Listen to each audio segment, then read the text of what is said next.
Okay, चलिए फिर अब मार्केट की बात करते हैं और मार्केट में यहाँ से क्या करना है। देखिए, एक चीज़ तो बहुत क्लियर है, इस समय मार्केट में है बैंक्स वर्सेस अदर्स, क्योंकि एक्स ऑफ बैंक्स मार्केट एकदम ठीक है, एडवांस डिक्लाइन भी ठीक ठाक है, ओवरऑल बाकी सेक्टर्स भी ठीक ठाक हैं और बाज़ार की दिक्कत अभी भी वही है, प्राइवेट सेक्टर बैंक्स।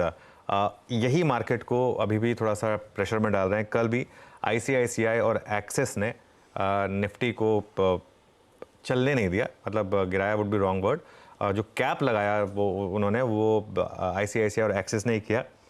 और आज भी बैंकिंग के लिए खबर थोड़ी सी ख़राब ही है, इनफैक्ट काफ़ी ख़राब खबर है।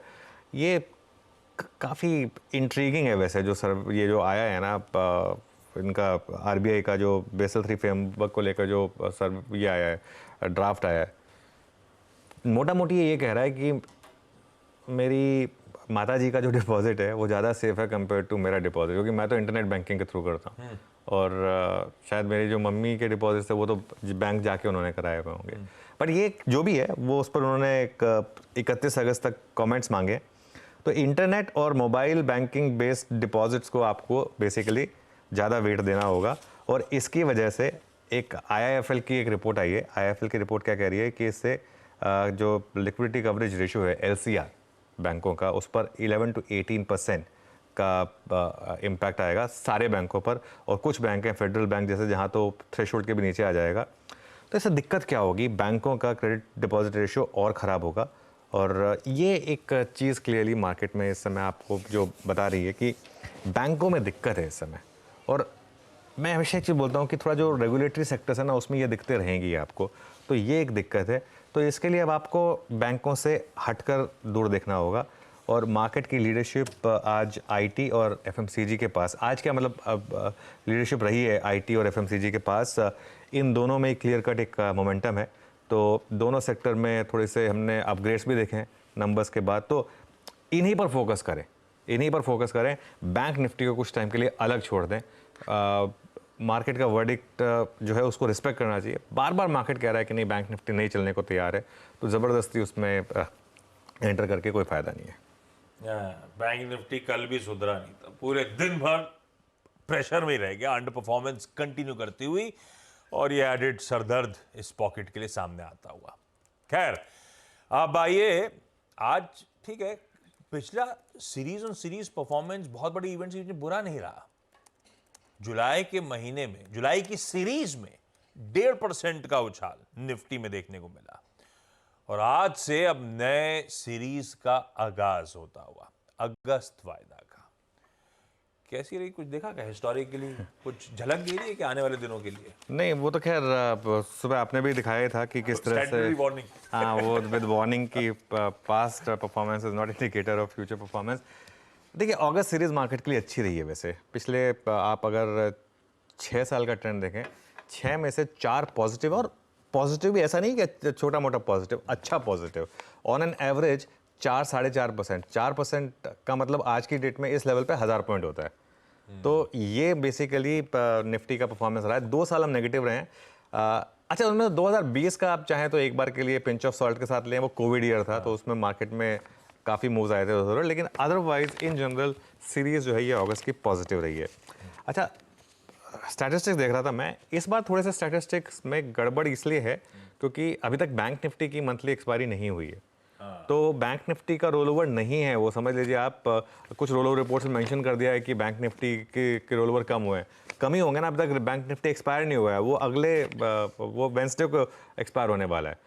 बहुत मतलब ये थोड़ा सा इनको देखना पड़ेगा, क्योंकि स्टॉक्स एक्सपायर हो गए, निफ्टी एक्सपायर हो गया, लेकिन बैंक निफ्टी नहीं एक्सपायर हुआ, ये थोड़ा सा गड़बड़ करेगा। तो निफ्टी का रोल ओवर लेकिन ठीक ठाक है, 70% है, जो इनलाइन है। 71% का एवरेज है पिछले 3 महीने का।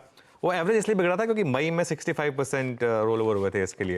अदरवाइज पिछले 2 महीने से तो कम ही है रोल ओवर, आप देखेंगे अगर तो इस बार करीब 65% मई का था, 70% इस सीरीज में हुआ है। अच्छा, ओपन इंटरेस्ट जो है सीरीज के स्टार्ट में वो 1.3 करोड़ शेयर्स पर है, वो भी पिछले 2 सीरीज से कम है, 1.37 और 1.39। लेकिन हाँ, ऑब्वियसली मई में क्योंकि रोल ओवर कम हुआ था तो मई से बेटर है 1.14 करोड़ शेयर्स। एफआई का जो लॉन्ग एक्सपोजर है वो इस बार इवन स्टीवन ऑलमोस्ट शुरू हुआ है। हम 82% पे शुरू हुए थे जुलाई में। अच्छा, जुलाई में 82% शुरू भले हुए, लेकिन जुलाई सीरीज फिर भी मार्केट के लिए अच्छी रही, मतलब ठीक ठाक ही रही। और अगस्त सीरीज में 57% लॉन्ग पर शुरू हो रहे हैं। लेकिन इस सीरीज में जो ट्रिगर्स है ना, बहुत इंपॉर्टेंट, सबसे इंपॉर्टेंट ट्रिगर 31 जुलाई की वो जो FOMC की मीटिंग आएगी वो है। उस पर हम बातचीत करेंगे कि ऑब्वियसली ग्लोबल क्यूज में RBI का पॉलिसी आउटकम आएगा 8 अगस्त को, और उसके अलावा ऑब्वियसली जो बाकी के ग्लोबल क्यूज वगैरह हैं और बाकी का अर्निंग सीजन है वो सब इंपॉर्टेंट हो जाएंगे। ओके, ये है अगस्त। हिस्टोरिकली थोड़ा सा तवज्जो तेजी की तरफ और अच्छी खासी तेजी की तरफ। देखते हैं ये वाली 2024 की अगस्त सीरीज कैसी पैन आउट होती है। लेकिन सीरीज डिसेंट नोट पे शुरुआत करेगी, ये इंडिकेशंस गांधीनगर से गिफ्ट निफ्टी दे रहा है। थोड़ा थोड़ा हरियाली बढ़ रही है, 30-35 पॉइंट अब ऊपर गिफ्ट निफ्टी शुरुआत करेगा। ये अब इंडिकेशन दे रहा है हमारे बाजार शुरुआत करेंगे। और उसके पीछे वजह है, आज सुबह अब धीरे धीरे एशिया लार्जली ग्रीन की तरफ बढ़ चला है। एशिया में ज्यादातर मार्केट्स आधे % प्लस की मजबूती के साथ ट्रेड कर रहे हैं, और वो तूल इसलिए पकड़ रहे हैं क्योंकि इस समय यूएस के फ्यूचर्स अब इंच अप कर रहे हैं। आज सुबह 1 घंटे पहले वो फ्यूचर्स अगर 1/4% ऊपर थे, तो अब आधे % की मजबूती के साथ यूएस के फ्यूचर्स ट्रेड कर रहे हैं। वो आंकड़े आपकी स्क्रीन पे। हाँ, कल जरूर मिला जुला सेशन था। कल प्रिंट देखेंगे तो कोई डाउ फ्लैट था, नैस्डैक और S&P में अच्छा खासा वापस पेन कंटिन्यू कर गया, और डाउ भी ऊपर से करेक्ट कर गया था। ऐसे में नीरज जी से जान लिया जाए हैंड ओवर है कैसा। नीरज जी, गुड मॉर्निंग, कैसा मूड? गुड मॉर्निंग आशीष। कल मूड आधे दिन तक अच्छा था, फिर आधे दिन के बाद खराब हुआ। फर्स्ट हाफ में मार्केट बहुत बढ़िया रैली कर रहा था, फिर अचानक से वहाँ पे बिकवाली हुई और स्टॉक एकदम रेड में जाके बंद हुए। केवल डाउ थोड़ा सा था, और वही टेक्नोलॉजी वाले स्टॉक्स में ही सबसे ज़्यादा बिकवाली अभी भी हो रही है, क्योंकि नतीजे कम अच्छे आ रहे हैं और कमेंट्री उससे भी कम अच्छी आ रही है। अलग अलग सेक्टर्स की जो वार्निंग है वो भी मार्केट को कमज़ोर करने में, या बिकवाली या प्रॉफिट बुकिंग ज़्यादा अच्छा शब्द है, उसमें मदद कर रही है। सिर्फ टेक्नोलॉजी नहीं, आप एविएशन में देखें, ऑटोमोबाइल में देखें, जो बहुत प्रीमियम सेगमेंट की लाइफस्टाइल कंपनीज हैं उसमें देखें, तो वहाँ सब जगह एक तरीके से प्रॉफिट बुकिंग है। अब ये चर्चा बहुत वहाँ तेज़ी से चल पड़ी है कि देखिए अब 1 हफ्ते बाद ही मतलब ये फेड की बैठक का नतीजा आना है।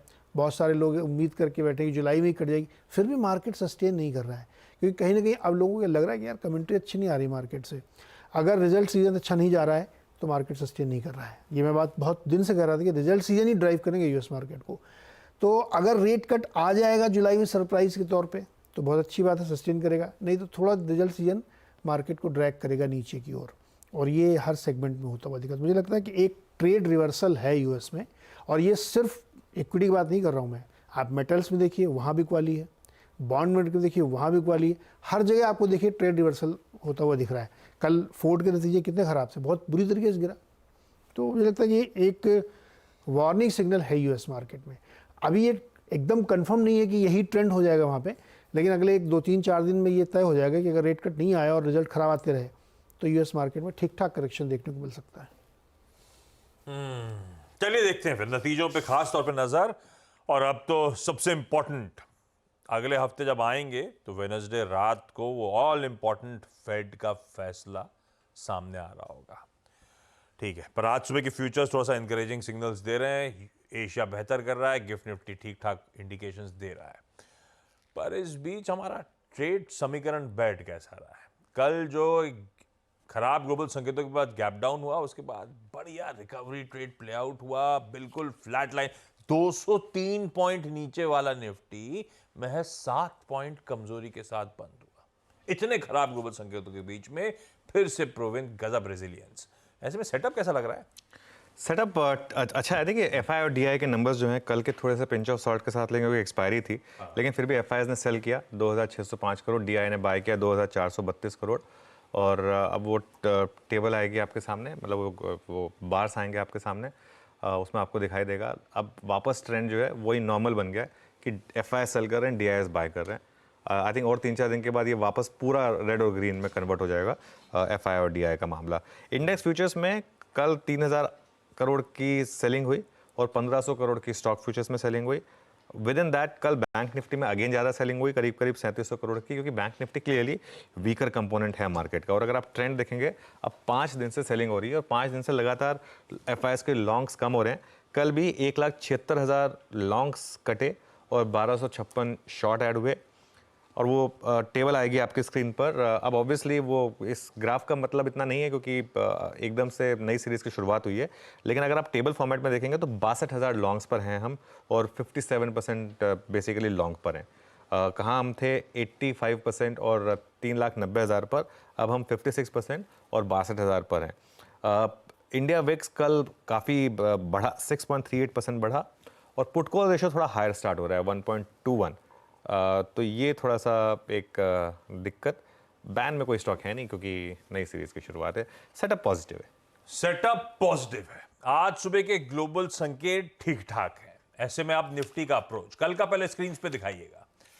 कल जब बहुत मूड बिगड़ा हो तो वाकई एक बातचीत हुई थी, तब ये बात हुई थी कि हो सकता है दिन के दौरान एक बार आपको हरे में भी निफ्टी दिखा दे, और हुआ। क्लोजिंग के पास देखिए वो हरे इंस्टेंसेस बाजार और एक्चुअली फ्लैटलाइन पे ही बंद हुआ। और ये भी बात हुई थी कि आप देखिएगा साइंस ऑफ स्टेबिलिटी, उसके बाद खरीदारी करने का मन। इनफैक्ट कल जो हमारा पहला बेस था 24,200 से 250, कल के इंटरडे लो देखिए उसी बेस जोन से 210 के लेवल से घूमे। अगर आपने वो बाय इनिशिएट किया होता कल के पेनफुल सेशन में भी तो बहुत बढ़िया रिवॉर्ड देके गया था। तो कल तो लेवल्स पे ब्यूटीफुल प्ले आउट हो गया। बिल्कुल। अब आज के लिए क्या वॉच आउट करें? बिल्कुल, आज भी लेवल बेस्ड ही प्ले रहने वाला है आशीष मेरे ख्याल से। देखिए ये मार्केट में ना वो जो अजीत का डायलॉग था ना वो काम कर रहा है वाकई में। वो लिक्विड ऑक्सीजन वाला कि लिक्विड मरने नहीं देगा, ऑक्सीजन नहीं देगा और ऑक्सीजन मरने नहीं देगा। इस मार्केट में प्रॉब्लम क्या है कि पिछले 3-4 दिन में कि बजट ने चलने नहीं दिया मार्केट को। ये फैक्ट है कि बजट की वजह से नहीं चला मार्केट, वो जो टैक्सेशन आ गया उसकी वजह से। लेकिन लिक्विडिटी और जो साइड पे पैसा है और जो रिटेल का पैसा है वो मार्केट को गिरने नहीं दे रहा है। इसका सबसे बड़ा एग्जांपल है एडवांस डिक्लाइन। अगर आप कल का एडवांस डिक्लाइन देखेंगे, मतलब मार्केट में हम कई बार निफ्टी वगैरह देख के काम चला लेते हैं, लेकिन कल का आप अगर एडवांस डिक्लाइन देखेंगे उससे बेटर आपको एग्जाम्पल नहीं मिलेगा। देख कहाँ शुरुआत की थी हमने, रेड लाइन कितनी ऊपर थी और ग्रीन लाइन कितनी नीचे थी, और जब तक हम बंद हुए तब तक हम ऑलमोस्ट इवन स्टीवन, एक समय पे तो ग्रीन रेड के ऊपर आ गया था। ठीक है, ये क्यों हो रहा है और क्यों मिड कैप आउट परफॉर्म कर रहा है? अच्छा, एक और चीज़ हो रही है मार्केट में, मैं निफ्टी की स्ट्रेटजी से थोड़ा डाइवर्ट कर रहा हूँ अपने आप को। एक और चीज़ हो रही है मार्केट में, हर कोई, कल भी मैं ट्विटर स्पेसेस में था, हर कोई ये कह रहा है कि कंफर्ट लार्ज कैप में है और चल मिड कैप में। वो क्यों हो रहा है उसका कारण बताता हूँ मैं। लार्ज कैप किसके पास है सारे इंडिया में? ज़्यादातर FIs के पास, वो बेच रहे हैं।